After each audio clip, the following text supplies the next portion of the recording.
Alright, in this video we're going to create another pretty simple metal. In this case we're going to go with gold. Now you can play around with colors as you like and certainly save out some base files with several different colors. But if you want to follow along directly for this one, for my foreground color I'm using E1D272, and for my background I'm using 866C25. So we're going to go up and render some clouds with our filters. So we get this awesome gold texture and we're done. Okay, not really. It doesn't really look like gold and we're not quite there yet. We're going to go up to our filter gallery again. This time actually go to our gallery. We're going to come to brush strokes and put in sprayed stroke.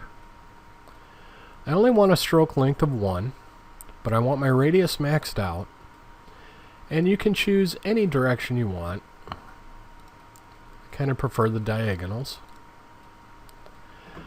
and we're not too bad now. That's looking a whole lot closer to a basic gold texture, but I want to add another filter on top of this, so I'm going to hit my new effect layer, and instead of sprayed stroke I'm going to do glass.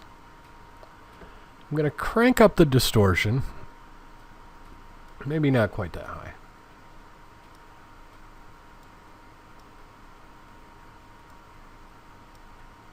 Subtle. And scale's pretty good, 125%.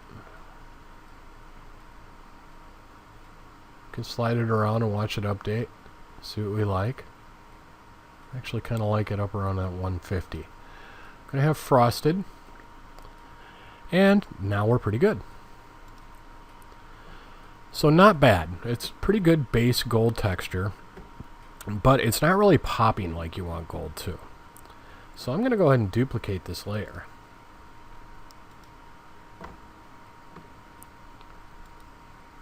And I'm going to put it on soft light.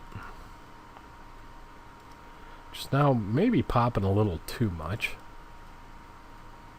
So I'm just going to back down that opacity a little bit, somewhere around 70-75%. And now we're getting the real pop and color that we want. So there we go. We have a very simple gold texture that we can save out. And I'll see you guys in the next video.